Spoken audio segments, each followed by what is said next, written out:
صباح الخير على كل مشاهدينا ويوم جديد وحلقه جديده وحلقات اسالي. اسمحوا لي يكون معانا النهارده الاستاذه الدكتوره ايزيس غالي، استاذ طب الاطفال والغدد الصماء والسكر مستشفى ابو الريش، ورئيس الجمعيه المصريه للغدد الصماء وسكر الاطفال والبالغين. وموضوع حلقه النهارده عن امراض الغدد الصماء والسكر وبالتحديد الغده الدرقيه، وعايزين نعرف اعراضها وايه المشاكل اللي ممكن تسببها الغده الدرقيه وعلاقتها بالسكر. وهنتكلم كمان عن مواضيع مهمه جدا في حلقه النهارده من تاثير الغدد الصماء، وهو عن منحنى النمو وتاثيره وهرمون التقزم ودوره. وعايزين نتكلم اكتر عن المشاكل اللي بتخص الاطفال مع ضيفتنا النهارده استاذ الدكتور ايزيس غالي، استاذ طب الاطفال والغدد الصماء والسكر بمستشفى ابو الريش. اسمحوا لي في البدايه ارحب بضيفتي النهارده استاذ الدكتوره ايزيس غالي. صباح الخير يا دكتور. صباح النور. دكتور، امراض الاطفال كتيره جدا وامراض الغدد اكثر واكثر، والغدد الصماء تحديدا، ولكن هل التقزم ليه علاقه بالغدد ولا لا؟ اولا التقزم ده يعني كلمه كبيره قوي، ما بقيناش حتى نستعملها انها بتبقى مؤلمه قوي بالطفل. تمام. لما نقول قصر خامه، وقصر الخامه له اسباب كتير قوي.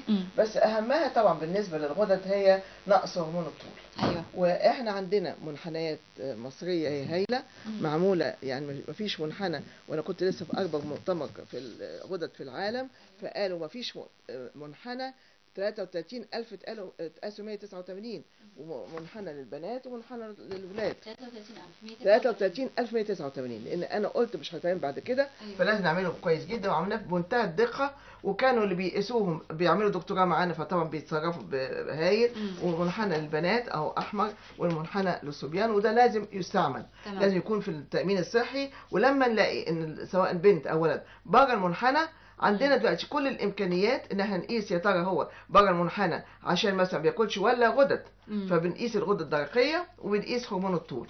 وهرمون الطول عندنا بيتقاس بطريقه علميه هايله، وانا لسه راجعه من اكبر مؤتمر غدد في العالم، ولقيناه بنقيسه بالظبط مظبوط بالطريقتين اللي هي في المعامل. والمعامل بتاعتنا كمان، عشان اقول حتى معامل وزاره الصحه كمان هايله. بنقيسه، بنشخص ان هو نقص، عنده نقص. لما بنشخص ان هو عنده نقص في هرمون الطول لازم ياخد هرمون الطول. مفيش حاجه اسمها انه غالي، مفيش حاجه اسمها انه مدته طويله. لازم ياخد. لان احنا لما كنا بندي مظبوط دخلنا في الدراسه العالميه لقصر الخامه، واتقالت في مؤتمر في المانيا ان مصر من اهم الدول اللي بتستعمل، اللي بتشخص نقص هرمون الطول بطريقه علميه، وثانيا بتستعمل هرمون الطول. فانا برضه بنادي للمره ال20 ان الاطفال اللي عندهم نقص هرمون الطول لازم ياخدوا هرمون الطول. ولازم ياخدوه، ده بره ما بيوقفوش. احنا بنقول حتى لغايه نهايه البلوغ. واحنا كنا فعلا بنديه بطريقه علميه جدا جدا، وكان بنخش في الدراسات العالميه. واتقالت بره ان مصر من البلاد العالميه اللي هي بتستعمل هرمون الطول كما يجب.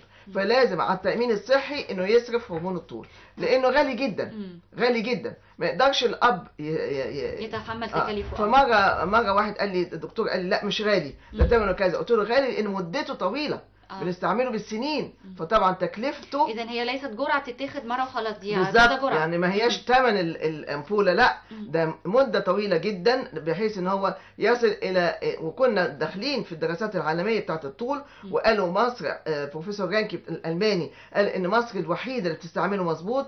ومعاملهم هايله، وكمان بيستعملوه بطريقه مظبوطه. فيجب يرجعوه حالا في التأمين الصحي. طب اسمحي لي يا دكتور، قبل ما ندخل في هرمون النمو او ازاي بيتاخد وجرعته بتتاخد امتى، عايزين نتكلم عن قصر القامه او التقزم. عايزين نعرفه ايه الفرق ما بينه وما بين القصر القامه، وهل ليه علامات يعني مدلول معين من بدايه الطفل، وهل هو اول ما يتولد ان ده علامه او ليه مدلول ان ده قصر قامه ولا لا؟ هو دلوقتي في احنا عندنا اولا احسن منحنيات. منحنيات مصريه 33,189 اتقاسوا. تمام. يعني بره لسه انا راجعه من بره من اكبر مؤتمر، قالوا هذا الرقم يعني مش موجود في اي حته في الدنيا. وعاملين يتعمل على 33,000 يعني 189، لان طبعا ما ينفعش يعني. فعاملين اهو بامبا للبنات اهو. تمام. اهو كامل. والولاد عشان طبعا اللي هو الطول بتاع البنات غير الصبيان. فعاملين كل حاجه. وانا رحت درسته بره عشان ما نقولش حاجات غلط يعني. رحت درسته بره اهو. ادي اهو الصبيان اللي هو الازرق ده لغايه 36 شهر، وده من 0 لغايه البلوغ اهو. فعندنا كل حاجه، عندنا كل ده. يعني في المدارس لما يحطوه يلاقوه بره المنحنى لازم فورا يقيس هرمون الطول. طب اسمحي لي اخد اول اتصال تليفوني في فقرتنا النهارده، وعايزين نعرف هرمون الطول او المنحنى ده هل بيتم قياسه بنسبه طول الاب بالام مثلا ويتم تقسيمتها، هل ليها معادله هي معينه طبعا ولا لا؟ بنقيس الام والاب، انما ما يهمنيش افرضي الام قصيره. طب طب عايزه اعرف المنحنى ده بيتم على اي اساس؟ بس اخد اتصال تليفوني بعد اذنك. اوكي. الو. السلام عليكم. وعليكم السلام، اتفضلي. لو سمحت يا دكتورة، بس أنا عندي طفلة عندها 3 سنين. تمام.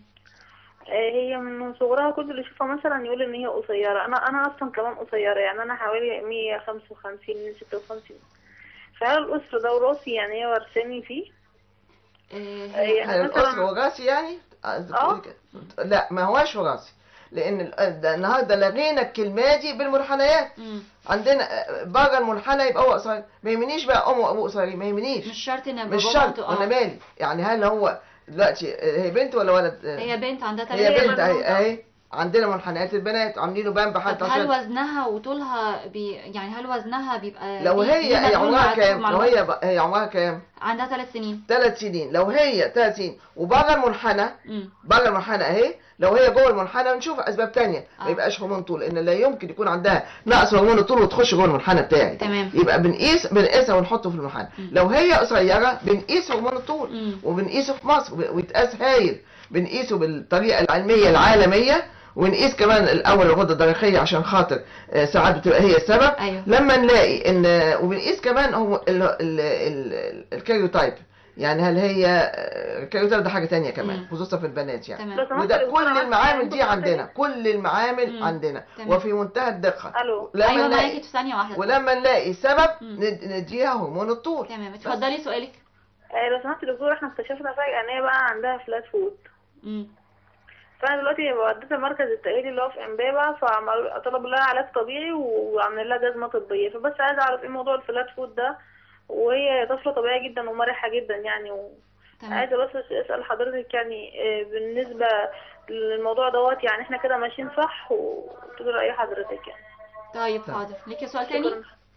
ربنا يخليك. شكرا ليك. اتفضلي. شكرا. الفلات فوت ملوش اي علاقه بالطول، ملوش علاقه نهائيا. دي قصه تانية ولها جزم مخصوصه يعني ما هياش كمان معضله كبيره قوي يعني اللي هي ماشيه فينا بتوديها مركز تاهيلي وجزم طبيه ده ماشيه على ماليش دعوه بيه. انما اهم حاجه ان هي يبقى عندهم المنحنى ده، ولو بنتك بره المنحنى يقيسوا هرمون الطول، وعندنا نقيس منتهى الدقه. ولو عندها نقص هرمون الطول بس بنقيس كمان كروموزومات اللي هي الكروموزومات الانثويه بنقيسها برضو عندنا ده في معامل محترمه جدا.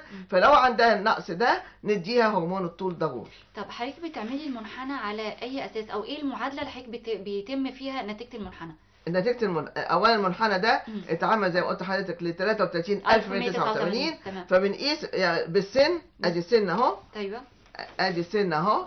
وبنقيس يا ترى هي بره المنحنى ولا هنا ولا في الوسط. في الوسط اصل مفيش حد عنده نقص هرمون الطول ويخش جوه المنحنى بتاعه. اذا كل سن المفروض يبقى ليه طول معين. طبعا. ما هي السنين اهي، السنين اهي من اول 0 لغايه 21 سنه.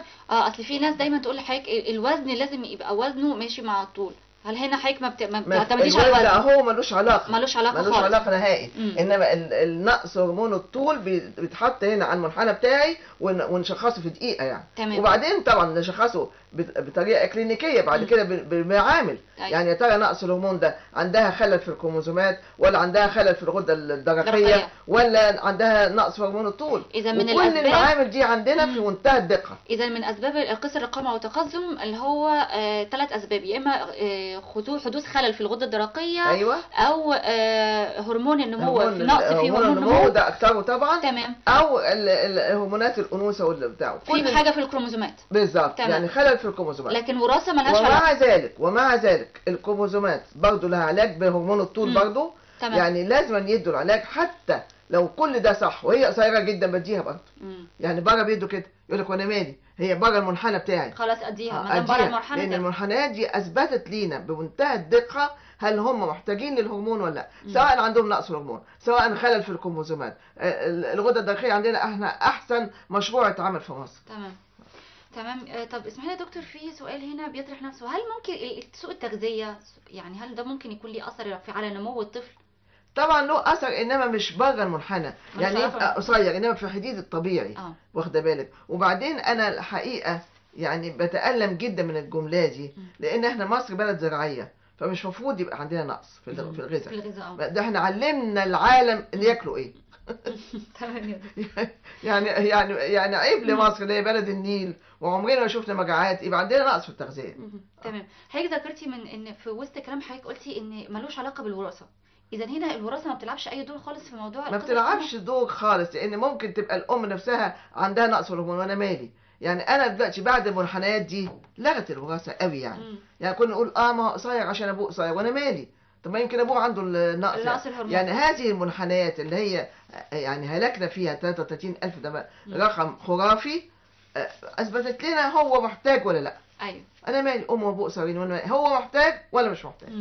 طب بيتم تشخيص التقزم من عند سن قد ايه او من عمر ايه؟ مفروض بدري قوي. اولا احنا بنعمل المسح الشامل للغده الدرقيه وده مصر بتعمله هايل عن طريق وزاره الصحه، ماشيين يعني هايل فعلا. وبعد كده طبعا بنراقب الطول، يعني بيقعد مثلا سنه او سنتين يبقى يا ترى في دول اسمها قد ايه طال، وبرضه عندنا منحنى لها قد ايه طول في السنين ده. لو هو بره المنحنى يعني بره بتدوا علاج بدري جدا.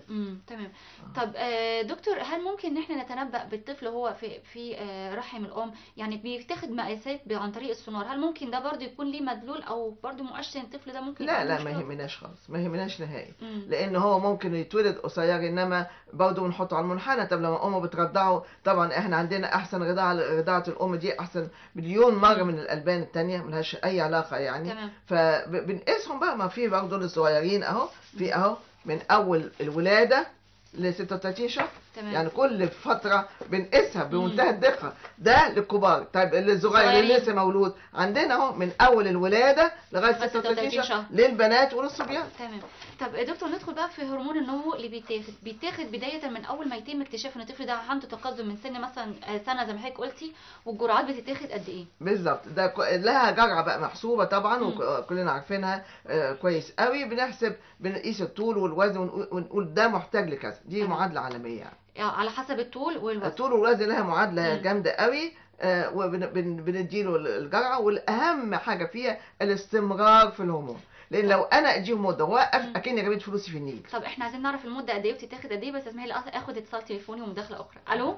السلام عليكم. وعليكم السلام، اتفضلي. ازيك يا أستاذة هبة؟ اتفضلي. لو سمحت عاوزة أسأل الدكتورة. أنا عندي والدة توأم، والدهم يعني مكتملين يعني في الشهر التاسع يعني، بس فيهم طفل نزل 2 كيلو ونص، ودلوقتي هو عنده يعني 48 يوم ووزنه 4 كيلو الا ربع، بس هو شكل العام ضعيف. وانا بديهم غذاء اللي هو لبن صناعي اللي هو بتاع المدعم من الوزاره ومع صدري وكده. تمام. والطفل الثاني وزنه قد ايه؟ الطفل الثاني كان مولود، الطفله الثانيه مولوده 3200 ودلوقتي وزنها 5 الا كده. دلوقتي 5 الا. طب والاولاني مولود سنه وزنه قد ايه؟ 2 ونص. كان مولود 2 ونص وبعدين وزنه نزل ربع كيلو، ودلوقتي هو عنده 48 يوم وزنه 2 ونص يوم كده، وزنه دخل على 4 الا ربع كده. 4 الا ربع. تمام. انت عايزه تطمني يعني عليه؟ عاوزه اطمن عليه وعاوزه اسال الدكتور يعني اديله اللبن المدعم، هل ده ماشي معاه كده كويس ولا اشوف له حاجه ثانيه ولا ايه؟ حاضر. مع الرضاعه الطبيعيه يعني. حاضر. دكتور يعني هي بتقول ان الوزن هو يعني طوله كام؟ هو طوله قد ايه طيب؟ هو لازم يتقاس عند الدكتور يا فندم، ما تقدريش انت تقيسيه، لازم دكتور يقيس. لان عندنا حتى مساطر يعني الصغيرين قوي دول في طبعا حاجات يقف وفي حاجات ينام. طوله كام؟ طويل. حد قاسهولك يعني؟ لا بس هو يعني يجي لا مش هو، لازم بدقه شديده بيحطوا على المنحنيات بتاعتنا. لو هو قصير وزنه بس هو الوحش، هو حاسه ان هو وزنه، لان هو اتولد 2 كيلو ونص وبعد كده نزل ربع كيلو، وهو دلوقتي عنده 48 يوم وزنه 4 الا ربع. مش مهم، يرضع من امه. ما هو بيرضع من امه بجانب اللبن الصناعي اللي هم مش عايزه بجانب، لان طبعا ده من يعني حتى في يعني اوروبا اللي هم مخترعين الالبان رضاعه الام. اصل هم توأم فهتقدر عليهم في توأم بقى هو اللي صعب. التوأم معلش يعني غصب عنك فعلا. يبقى بيرضع يعني برضه ترضعي الاثنين من صدرك وتكملي بالصناعه. ولازم يتقاس عند دكتور، لان عندنا مقاسات، في مقاسات طول يقف وفي مقاسات طول ينام. يعني عندنا المقاسات دي كمان، لان مش معقول هنوقف طفل صغير بيرضع يعني. فعندنا مقاسات الطول، يشوف طوله كام ويحطوا على المنحنيات الطول، وعندنا منحنيات للصغيرين قوي، عندنا ده وعندنا ده، بحيث انه يشوف. طبعا مش هنبتدي هرمون الطول دلوقتي، انما يتابع بقى. طب يا ترى هو طوله كان كذا في السنه طول كام سنتي، وقدام هو توأم يبقى لازم هتدي صدرك، لان برضه صدر الام لا يعوض، وتكملي بالرضاعه. طب يا دكتور هنا هو بيتقاس طول الطفل بالسنه ولا كل كام شهر؟ في الصغيرين دول كل شهرين، وساعات لما يلاقوهم طولهم كويس يبقى كل 3 اشهر. طب المعدل الطبيعي اللي المفروض كل شهرين يتولد فيه؟ ما فيهاش معدل طبيعي، في منحنيات، في منحنيات يعني احنا عندنا منحنى للصغيرين اهي لغايه 36 شهر. تمام. عندنا منحنى من اول ما يتولد اهو. ايوه. من اول ما يتولد الوزن والطول وكل حاجه اهو. الطول هنا وحتى محيط الراس. يعني عندنا المنحنيات دي يعني هلكنا فيها. تمام. 33,000 يعني. فاهي يعني عندنا كل منحنيات. هو ده صغير اهو من اول الولاده 36 شهر. تمام. فبيتحط على المنحنى. يا ترى هو بره المنحنى بنراقبه، لان ده ممكن لما تاكله بقى يعني مش بنبتدي هرمون الطول حتى بره، ما بتبتدوش في السن ده، بنراقب يا ترى ماشي كده في الطريق اللي انا عايزاه ولا ابتدى ينحرف. تمام. طب هرمون النمو يا دكتور بيتاخد، حضرتك قلتي اول ما ابتدي اعرف ان الطفل ده خلاص عنده داخل في مرحله او مش ماشي على المنحنى زي حضرتك بتقولي، ببتدي اديله الهرمون. الهرمون ده بيتاخد كجرعه كل قد ايه؟ ما هو ده يوميا، كل يوم حقنه يوميا. وبعدين بنقيس بقى، مش بنقيس كل يوم، بنقيس كل 3 اشهر. يا ترى طول في 3 اشهر ديت قد ايه، لان الطول بقى بيتقاس بقى كام سنتي في السنه، وعندنا المعادله بتاعتها لحد ما يوصل للطول للطول المعقول. وانت طبعا بقى مش بيوقفوه، يقول لك ادم عنده نقص في الهرمون بيدوله. احنا بنقول هنا نوقفه لما نلاقيه طول خلاص ووصل لمعدل داخل المنحنى. انما بره مش بيوقفه صراحه، عشان اكون معاكم امينه. يعني بره يقول لك ادم عنده نقص هرمون ياخده الحاجه اللي ناقصها اوقفها ليه. بس هو مكلف جدا. فاحنا بنقول هنا في مصر نديهوله لغايه ما يوصل البلوغ، لان بعد البلوغ وعندنا 3 حاجات. نمرة 1 ان هو وصل في المنحنى بتاعي كويس. نمرة 2 عمر عظمي، وعندنا الاطالس بتاعتها، عندنا اطلسين بنقيس عمر العظم. تمام. حتى فابوريش عندنا بنقيسهم، لان بيكون خلاص يعني خلص بيوقف. بره مش بيوقفوا، انما لو وقفنا عند عمر عظمي مثلا في البنات 12 سنه، في الصبيان 14، يبقى ده برضه يعني كويس. طيب هما بره ليه ما بيوقفوش يا دكتور؟ مش المفروض ان يعني هو كل الناس بيقول لك الهرمون اللي ناقص نديه طول العمر. طول العمر. في السويد، اصل السويد دول ما بيغلطوش في مش القصد يا دكتور، يعني دايما احنا عارفين ان بنيجي عند سن معين وبتدي الواحد نموه بيقف او ما خلاص هم مش بيوقف. هم بيقول لك ادام عنده نقص نديهوله. احنا بنقول هنا حتى لو اقولها بره، لا احنا بنوقف عند العمر العظمي اللي احنا عندنا اطالس. أيوة. عندنا اطلسين بنقيسهم. عمر عظمي خلاص بعد كده مش هيطول. بنوقف. وساعات يبصوا لي يقولوا بتوقفي ليه؟ يعني ما هو عنده نقص وعنده نقص. نيجي بقى ان هو ممكن يتم اكتشاف ان يكون احد اسباب هذا التقدم عن طريق الغده الدرقيه، فاسمحي لي ندخل بقى على الغدد الصماء واهمها الغده الدرقيه. امتى بيتم تحليل الغده الدرقيه عشان يتم اكتشاف اي مشكله مبكرا؟ الغده الدرقيه لها قصه جميله جدا.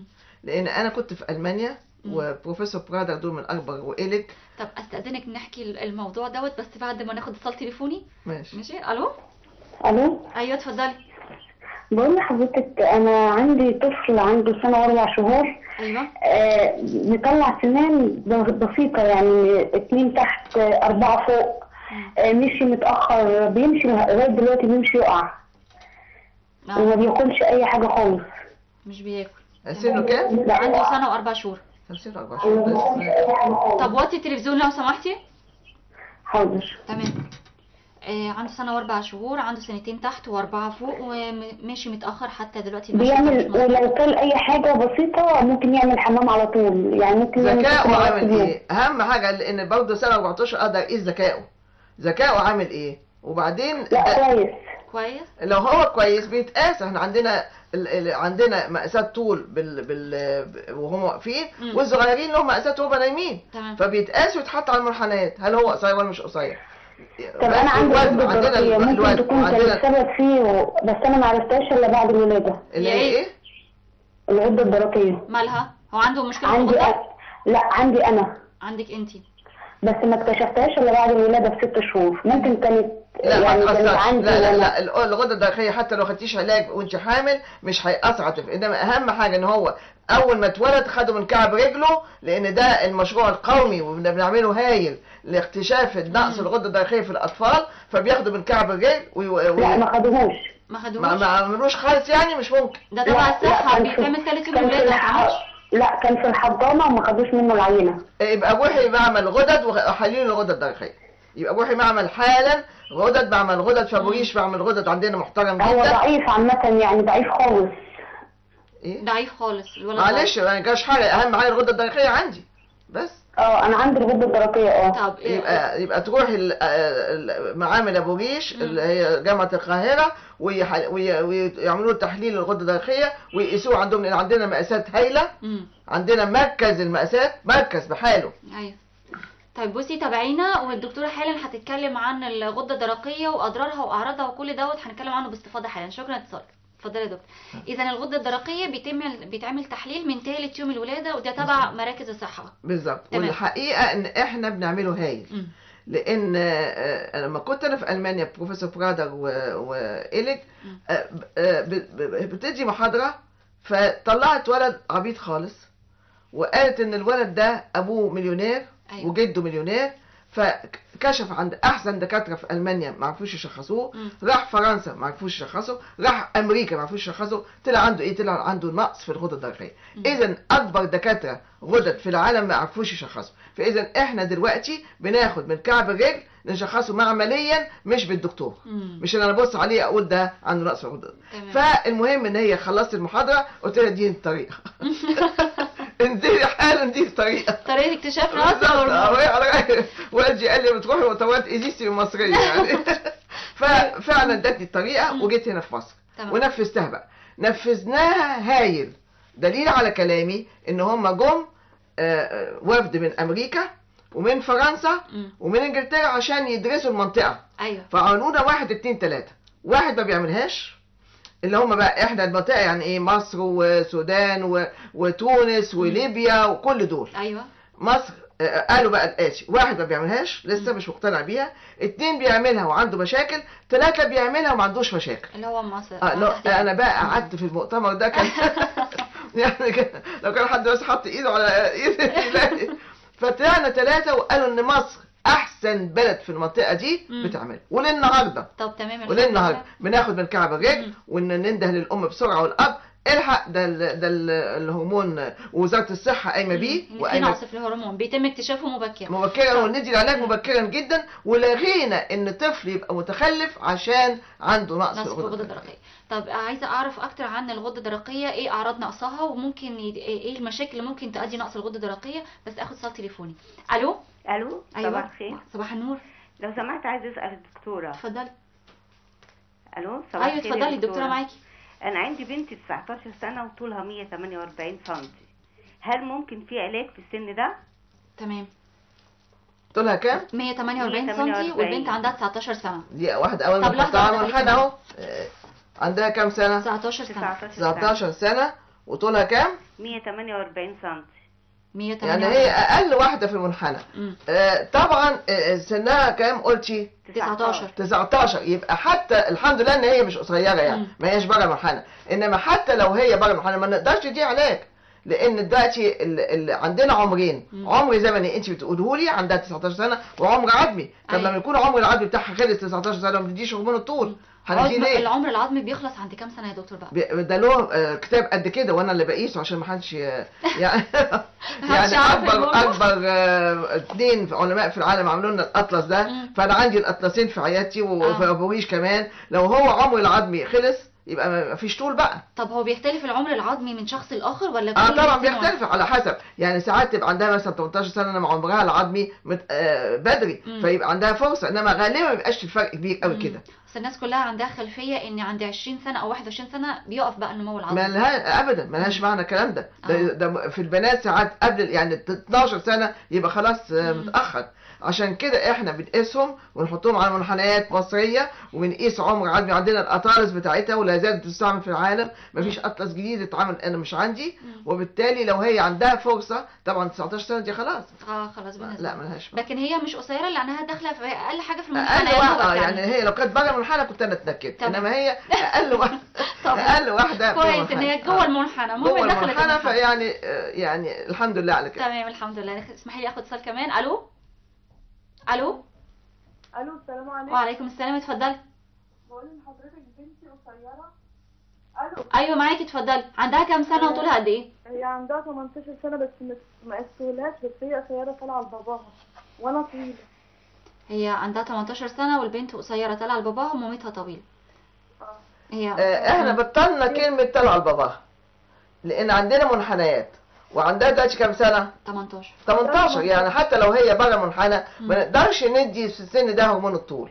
هرمون الطول بيبتدوه بدري جدا عشان ده مسافه اهي من اول دي. هو برضه قصير واختها صغيره بس. ما هي الدكتور قالت ان ما فيش حاجه علاقه بالاب والام، ملهاش علاقه بنقص هرمون.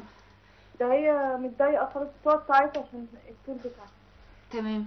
يعني هي بنبتدي بدري، بره بيبتدوا بدري جدا، وكنا هنا بنبتدي بدري جدا. لما نتاخر ملوش فايده. ملوش فايده. طب لحظه واحده، هو الدكتور هو ممكن هنا يتقاس مثلا النمو العظمي بتاعها ونلاقي فيه ان لسه شغال شويه فممكن نلحق. هي عمرها 18. لا خلاص عمر العظم بتاعها ده. انا عندي الاطلسين مش ممكن يكون متاخر قوي كده. طب اخواتها الصغيرين ممكن اقيسهم له اقيس الطول بتاعهم؟ لازم تيجي بقى تبتدي بقى بدري. يعني اهم حاجه اخواتها الصغيرين دول يتقاسوا. فمفيش عندنا وحده بحالها للطول، ومقاسات الطول عندنا احنا جبنا احسن. يعني مش مجرد ان على الحيطه كده لا جبنا الهاربندنس سيديوميتر جبناه من بره، مقياس معين يعني اعظم مقاس. يعني هاربندنس سيديوميتر ده بيستعمل بره. انا حتى لما جبته معايا في المطار وقفوني. طب ايه نقدر نقول السن اللي ينفع خلاص كده ما ينفعش ان انا ادي هرمون؟ يعني احنا كده كل ما ابتدينا بدري كل ما استفدنا، لان الطول يعني 6 سم 10 سم في السنه ده هيضيعه. اصل اسمحي لي يا دكتور، كان لما ابتدينا نسمع عن موضوع هرمون النمو ان ده بيتاخد عشان يعالج قصر القامه او التقزم او الكلام ده، كان في ناس قالت او في بعض الاشاعات طلعت ان ده ممكن يسبب اورام، ده هيسبب خلل في هرمونات تانية، هيعمل مشاكل. ففي ناس كتير تجنبت هذا الموضوع وقالت ده وراثه خلاص. فاحنا عايزين نصحح المعلومات دي من حضرتك. لحضرتك بتقولي الهرمون ده مهم جدا ولازم يتاخد وعلى طول كمان يعني. لكن نظرا للظروف اللي هنا في مصر فبيتاخد لحد فتره معينه وبعد كده بنوقف. اهميه هذا الهرمون وهل العلاج الاكيد فعال بتاعه، يعني هل بتظهر النتائج بسرعه جدا ولا لا، ولا النتائج بتظهر بعد فتره معينه؟ ودوره بقى يعني هل فعلا بيدي طول معين ولا بيطول حاجه بسيطه؟ نمره 1 هرمون الطول، واحنا جايبين احسن شركات. يعني مش اي حد كده يجيب لي هرمون. جايبين احسن شركات، نوموديتروبين بتاع شركه نومو، كل ده هايل. فهرمون الطول اساسي لان هو العلاج الوحيد لقصر القامه نتيجه نقص هرمون الطول. ثانيا ان احنا ملوش اي اضرار جانبيه. دليل على كلامي ان انا راجعه من اكبر مؤتمر غدد في العالم بيستعملوه لغايه النهارده، ودول يعني مش ممكن يغلطوا. في استحاله انهم يغلطوا. وكنا دخلنا فعلا في المشروع العالمي للطول. ايوه كان يعني قالوها في المؤتمر ان مصر الوحيده اللي كانت بتنفذ هرمون الطول. هاي بنقيس هرمون الطول ومالناش دعوه بطول ام وابوه. بنقيسه بس عشان يمكن هم عندهم نقص وانا مالي. انما بنقيسه مخصوص برضه عشان يبقى عندنا فكره يعني. انما اهم حاجه نقيس الطول ونحط على منحنيات مصريه ونقيس هرمون الطول. بنقيسه هايل بالطريقتين العالميه، ونقيس الغده الدرقيه الاول، ولو بنات بنقيس الكروموزومات البنات. يعني ده لا الحاجات دي النهارده ما بقتش يعني بنتكلم كده. لا ده لها يعني جايد لاينز، لها اصول تتعمل.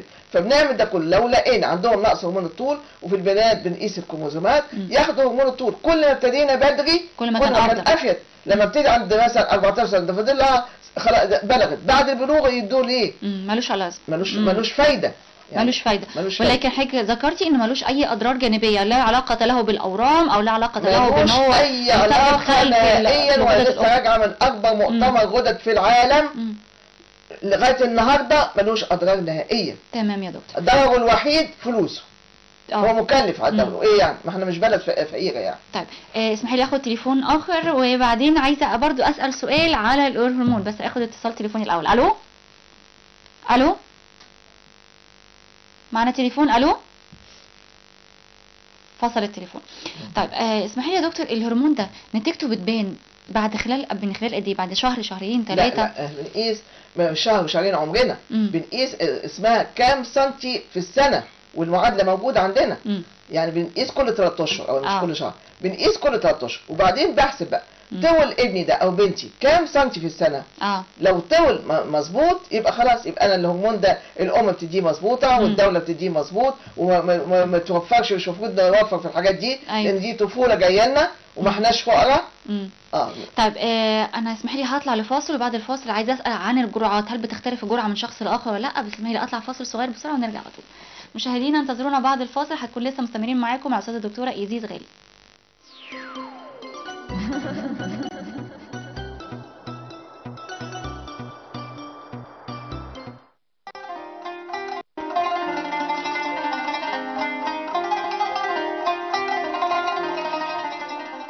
الله أكبر الله أكبر.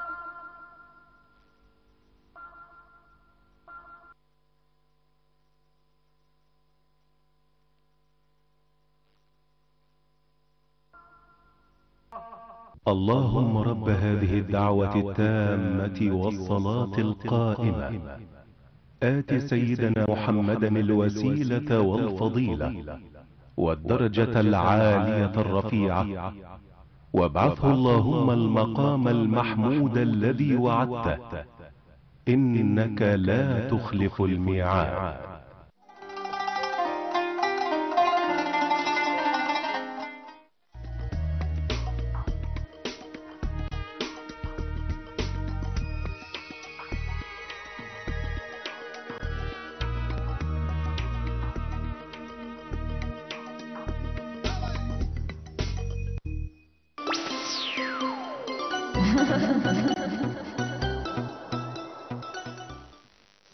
تحياتي وعودة مرة أخرى مشاهدينا ومشاهدي قناة صحتي وبرنامج اسألي. لسه مستأنفين حلقتنا مع الأستاذة الدكتورة إيزيز غالي، أستاذ طب الأطفال والغدد الصماء والسكر مستشفى أبو الريش، ورئيس الجمعية العمومية المصرية للغدد الصماء والسكر وللأطفال والبالغين. احنا بنتكلم النهاردة عن أمراض الغدد الصماء والسكر، ولكن بالتحديد الغدة الدرقية وتأثيرها على هرمون النمو، الهرمون المسؤول عن نمو الطفل ولا عشان ما يحصلوش قصر قامة أو تقزم. الدكتورة ذكرت في بداية الحلقة ان اهمية اكتشاف الغدة الدرقية مبكرا له علامة مدلول كبير جدا واثر كبير جدا مستقبليا في الشفاء والوصول الى المرحلة اللي احنا بنتطلبها لاطفالنا ان هم ما يكونوش عندهم قصر قامة او تقزم. اسمحوا لي اخد تليفون ونرجع نستأنف كلامنا عن قصر القامة وهرمون النمو. مساء الخير. الو. السلام عليكم. وعليكم السلام. اتفضل. ممكن اكلم الدكتورة؟ طبعا اتفضل. انا عندي طفل عنده 12 سنة. طوله 175، وزنه 85 كيلو. طوله كام؟ طول 145. 145. هو عنده كام؟ 12 سنة. ووزنه 85. ايوه تمام. طوله 145. 145 طوله كويس. طوله تمام كويس داخل المنحنى، ووزنه 85 كيلو. الوزن بقى اللي مش متناسب مع طوله نهائيا يعني. تمام. فده بنقول ان الطول مناسب انما الوزن مش مناسب. وده لها تحاليل مهمة جدا. نمرة 1، هل هي غدة، يعني في غدد مسؤولة عن السمنة دي تمام. ولا هو بياكل كتير ما بيعملش حاجة. الغدد التحليل بتاعها سهل جدا في جميع المعامل بتاعت مصر يعني. اللي هي الغدة اللي فوق الكلى ساعات بتبقى هي السبب ان هو سمين قوي كده، او الغدة البيتري يعني جلان. فكل ده بنشوف يا ترى هو السمنة دي نتيجة خلل في الغدد ولا بياكل كتير. فيعمل معامل اواني يتقاس كويس. مفيش عندنا سنتر بحاله، مركز بحاله للقياس ويتقاس الوزن بتاعه، وعندنا المعادله الوزن مع الطول. ثانيا نقيس بقى الهرمونات الطول وهرمون الغده اللي فوق الكلى اللي هي ساعات تبقى هي مسؤوله. ولو ما فيش لا ده ولا ده يا ترى يعني كل حاجه النهارده بتتشخص. لو ما هياش غدد سليمه بالكامل يبقى في الحاله دي لازم ناخد بالنا قوي من اكله وناخد بالنا قوي من الرياضه. يعني الرياضه الحقيقه في مصر متهانه. يعني ايه متهانه؟ يعني لازم يعني انا بره بلاقيهم الاطفال دول بيركبوا عجل في الشارع. ايوه. ودوله تحميهم، طبعا احنا مش هنقدر نعمل كده. انما على الاقل ده طبعا دايما مشاكلنا، على الاقل نوادي، على الاقل نوادي بحيث ان ده يمارس اي رياضه ويتعشى. بس نلغي الاول انها سبب غدد. تمام. دي اهم حاجه. لو ما فيش غدد مسؤول عن الكلام ده يفطر ويتغدى ويتعشى ويلعب رياضه. تمام. خصوصا ان احنا ربنا مدينا احسن جو في الدنيا. تمام. اذا هو بالنسبه للسؤال الاهم بالنسبه له ان هو الطول كده تمام، هو داخل المنحنى، انما الوزن لازم يتابع الوزن ده زياده من ايه. الوزن تمام. وهل هي برضه خلل في الغدد ولا مش خلل في الغدد. تمام. خلل في الغدد يبقى بنعالجها، ما فيش خلل في الغدد يبقى لازم ممارسه الرياضه بشده والغاء السمن والزيت. يعني واحنا الاكل الصحي بقى يا دكتور، بلاش الجنك فود والحاجات دي. الشوايه كنا زي بنحطها في البلكونه، دلوقتي بنحطها على البوتاجاز. فده يعني لها نظم عالميه. تمام يا دكتور. اسمحي لي اخد تليفون كمان. الو. انا عندي ابني مريض بالغده الدرقيه من يوم ما انولد، من عمر 13 يوم. تمام. وبيتعالج في التامين الصحي. يا ترى هو العلاج لما العيل يعني الطفل بيتعالج في سن مبكر هيخف ولا يفضل طول عمره كده ماشي بالعلاج؟ لانه بيقول ممكن يقعد 12 13 سنه بالطريقه دي، سمعت كده. طب هو عنده كام؟ عنده قد ايه دلوقتي؟ هو دلوقتي عنده سنه و8 شهور، وكمان عايزه افطمه. يا ترى اكمل معاه على سنتين ولا افطمه كفايه عليه كده؟ طب هو لسه ماشي على العلاج لحد دلوقتي؟ ماشي، بياخد نص حبايه كده. من اول بياخد حبايه من عمر 13 يوم. تمام. على ما عرفنا ان هو عنده الغده، ودلوقتي بقى عنده سنه و8 شهور، من بقى له حوالي بيحلل كل 3 اشهر مره دم. اتاخر يعني، كانت الاول كل شهر، بعد كده بقى كل شهرين، بعدها دلوقتي بقى كل 3 اشهر مره. ودلوقتي بياخد نص حبايه. وبياخد نص حبايه على صيام 4 ساعات الصبح، ساعتين قبل النص حبايه وبعدها ساعتين. تمام. يا ترى هيخف يعني بنظام العلاج ده ولا؟ وهو طوله حوالي 20 سم. طوله 20 سم. الدكتور بتقول هو ممتاز، حتى معايا التحليل بتاعه. لا استني، طوله 20 سم وهو عنده سنه ونص؟ سنه و8 شهور. لا استحاله دكتور، استحاله 20 سم. وانا اللي قاسك الطول مش مظبوط ابدا. 20 ولا 120؟ ممكن يكون 120. ابنك عنده قد ايه؟ عنده سنه و8 شهور. سنه و8 شهور يعني. و8 شهور. سنه وكام؟ و8 شهور. 8 شهور. يعني 20 شهر يعني. مش كده؟ اقل طول في ال 20 شهر، اقل طول بيبقى 79. بيبقى 79. لا هو مش 20، انا اللي عايزاه. هو عنده مشكله في الغده الدرقيه الولد كمان. هو مولود بيه. كده بره المرحله الدرجات دي. لا وبعدين مش عارفه طول. معلش مش عارفه طول مظبوط. مش عارفه طول الطول كده مظبوط؟ لا مش متاكده. مش متاكده. طيب تمام. استحاله يكون كده وعنده نقص في الغده الدرقيه. مولود بيها. بياخد العلاج طول العمر. العلاج يا الدكتوره بتقول لك هيبقى طول العمر. اصل هو كان بياخد حبايه في اليوم لحد 13 يوم، وبعد كده بدأ ياخد نص حبايه. بتتقاس بالمعمل، المعامل وزاره الصحه في الحته دي هايله. بنقيس الغده الدرقيه وبنقيس اسمها فريتي 3 فريتي 4 تي اس اتش. لما نلاقي تي اس اتش عالي بنزود الجرعه. ايوه. وده معناته ان الام مهمله. يعني لازم الصبح، انا عندي امهات هايلين تقول لي يا دكتور عزيز قبل ما اغسل سناني بدي لابني الانتروكسين. تمام. لان دايما علاج طول العمر ده انسى يا ترى ده طول ولا لا. أيوة. فام تقولي لا يا دكتور قبل ما اخش الحمام بدي لابني النص قرص. اذا الغده، علاج الغده بيفضل طول العمر، مش طول مرحله. وهيت 90 سنه ويقول وانا صغير اتشخصت ان عندي نقص في الغده الدرقيه. اذا الطفل دوت مش هيتوقف له العلاج، هيفضل معاه طول العمر. طول العمر، بس المهم يكون متشخص مظبوط والعلاج مظبوط والجرعه بنقيسها. عندنا هرمونات يعني بنقيس في المعمل اللي هي الهرمونات الغده الدرقيه، ونقول لها لا انت ماشيه هايل او لا انت مش ماشيه كويس. ايوه. يعني كل ده النهارده بقى يعني بنراقبه مراقبه علميه اسمها. تمام. هاخد اتصال كمان، وعايزه ادخل في نقص الهرمون الغده الدرقيه اذا لم تعالج من بدري زي ما هي لحقت طفلها من اول يوم، فعايزين نشوف اضرارها ايه. بس اخد اتصال تليفوني. الو. الو. ايوه اتفضلي. لو سمحتي انا عندي بنتي عندها امساك على طول، رحت كشفت عليها عند الدكتور ولقيته بيقول لي عندها القولون متمدد في المعده، فمش عارفه بقى اعمل ايه. القولون متمدد في المعده؟ تقعد 6 ايام ما تعملش حمام براس خالص. عندها امساك ما بتعملش براس خالص. بس مفيش حاجه اسمها قولون متمدد. الامساك برضو كغده ممكن نقص الغده الدرقيه يعمل امساك شنيع. دي مهمه جدا. عندها قد ايه هي؟ البنت عندها قد ايه؟ عندها 2.5 سنين. لا 2.5 سنين اكليها بقى ده يعني بنعمل برضه تحليل الغدد، يا ترى الغدد الدرقية عندها ناقصة، يا ترى يعني عندنا دلوقتي تحاليل مهمة جدا، عدد الدم بتاعها شكله ايه، ولو مفيش سبب يبقى الاكل بتاعها مش كويس. يعني اهم حاجه في الاكل بتاعنا خصوصا احنا يا مصريين ولاد النيل مش المفروض يبقى عندنا المشكله دي خالص. بس اهم حاجه لو هي عندها امساك وبعدين انا لقيت بالاشعه وبالتحاليل لقيت انها سبب غدد او سبب في امعاء او عندنا كل الوسائل اللي تقول لي ده سليم ولا لا. ايوه بالاشعه وكل حاجه. اذا ما فيش حاجه اسمها القولون المتمدد في المعده، الكلمه دي غلط.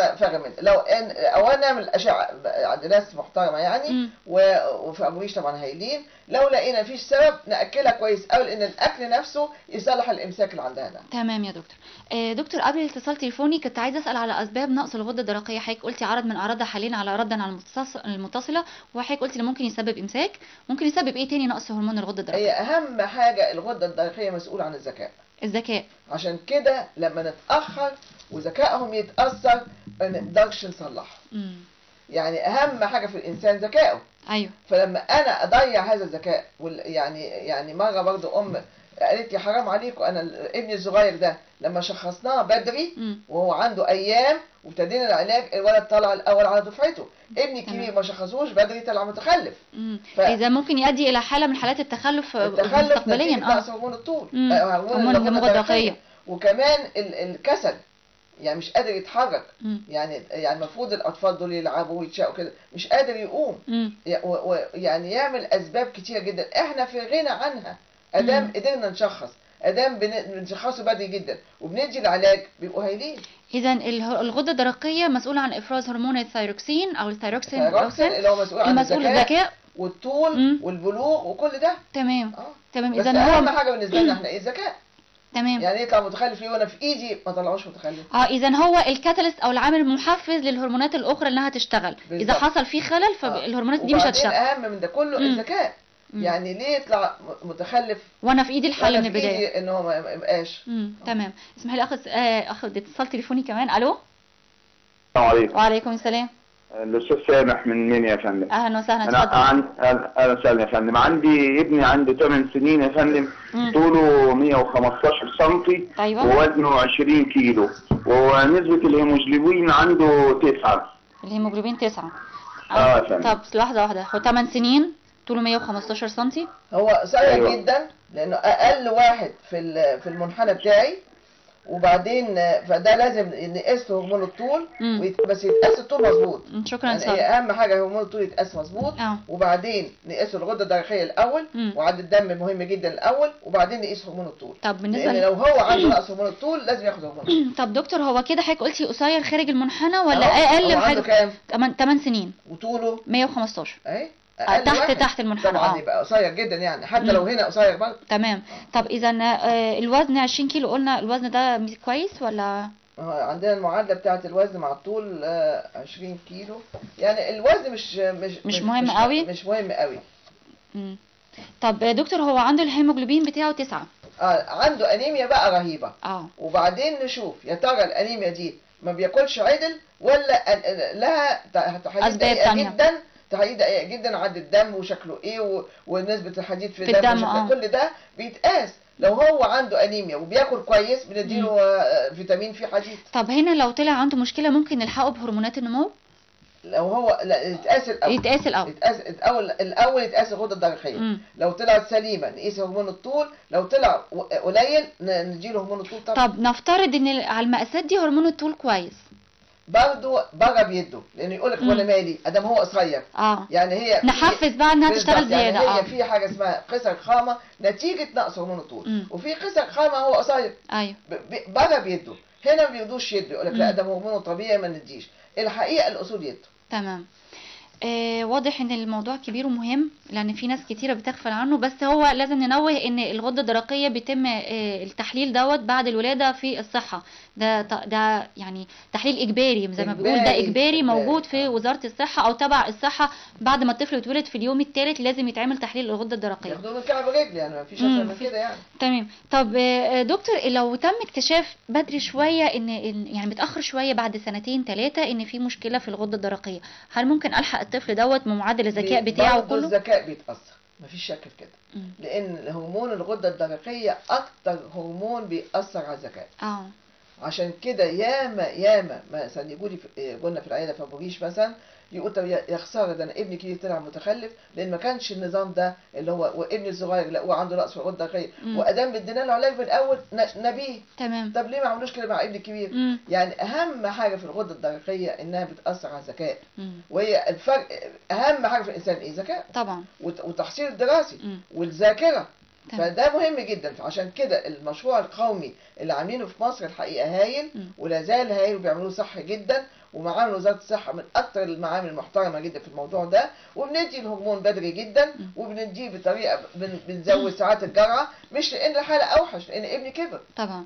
طب اسمحي لي نلخص مجمل الفقره اللي احنا عملناها مع حضرتك واستضفنا فيها حضرتك يعني تشرفت بيها، ان التقزم او قصر القامه ملوش علاقه بالوراثه، هو ممكن يكون عيب في الكروموزومات بالنسبه للبنات او نتيجه نقص في هرمون النمو، ولازم لابد من ان احنا نبص على المنحنى. ما ينفعش ما اقدرش اقيس الطول مع الوزن، لكن في منحنى معين لابد ان انا امشي عليه، والبنات بيختلف عن الصبيان. وعاملين اهو بامبا ولبني يعني بامبا ولبني تمام. ما يلخبطوش.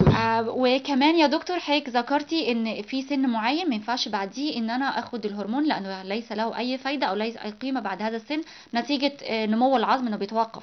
طب سريعا كده تنويه من حضرتك لكل اللي بيشوفونا دلوقتي وبيتابعوا حضرتك، أهمية الغدة الدرقية وأهمية الاكتشاف المبكر.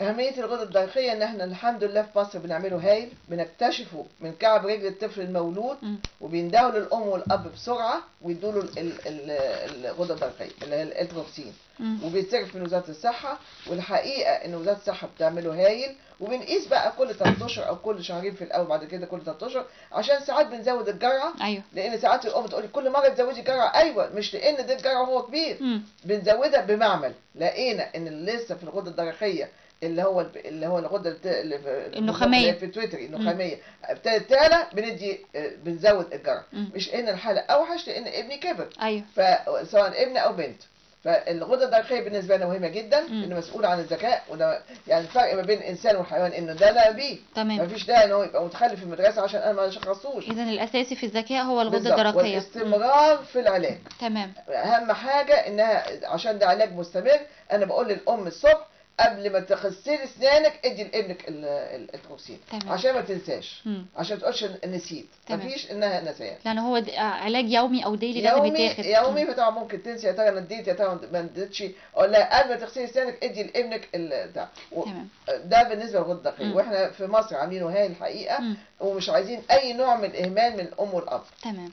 ده بالنسبه للغده الدرقيه. بالنسبه بقى لهرمون الطول برضه احنا عندنا منحنيات عالميه وتقاس فيها 33189، حتى في مصريين بيهاجروا بياخدوا مني ده اهو، لان مش هيقدر يحطوا مثلا على السويد طوال جدا. اذا على حسب المنطقه كمان، على حسب المنطقه بياخدوا مننا المنحنى، عشان لو هي هاجت في امريكا او عايشه في السويد او ده كله بتاخد معاها المنحنى ده عشان خاطر يحطوا على المنحنى بتاعنا. تمام. وانا برضه بطلب من الام والاب لو سمحتوا يناموا بدري. ما ينفعش للاطفال الساعه 12 بالليل 1 بالليل بيلعبوا في الشارع. تمام. ما ينفع، لان هرمون الطول بقى بتاع ربنا بيشتغل بالليل اكتر بالليل. ولقوا ان هرمون الطول مش بس طول وذكاء وتركيز. يعني النهارده شوفي العالم قد ايه بقى متحضر يا فندم.